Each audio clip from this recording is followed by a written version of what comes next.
បន្ទាប់ពីខ្ញុំដាំចន្ទីរួចហើយចាគឺខ្ញុំដើរទៅរកខ្ចីកថាងគេផ្ទះគេនៅជិតហ្នឹងឯងចាព្រោះអីយើងដាំទៅវារាំងព្រោះអីប្រហែលថ្ងៃនេះរាំងមែនទែនតាំងពីភ្លៀងធំហើយគឺរាំងអត់ដែលភ្លៀងទេអញ្ចឹងហើយខ្ញុំក៏យកចន្ទីទៅដាំនេះក៏វាចំពេលដែលរាំងចាអញ្ចឹងហើយយើងដាំរួចហើយគឺស្វាយចន្ទីដាំ2ថ្ងៃមួយថ្ងៃដាំ5ដើម2ថ្ងៃបាន10ដើមចាបន្ទាប់ពីដាំហើយគឺខ្ញុំត្រូវទៅរកកថាងគេដើម្បីដងទឹកមកស្រោចស្វាយចន្ទីដែលដាំហ្នឹង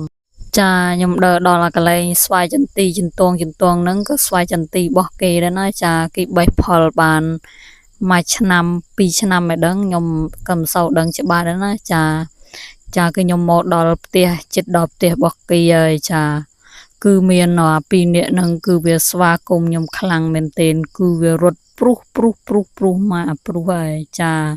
ឃើញឯងរត់ព្រាតហ្មងគឺរាំងអត់ហ៊ានទៅដែរហ្នឹងណា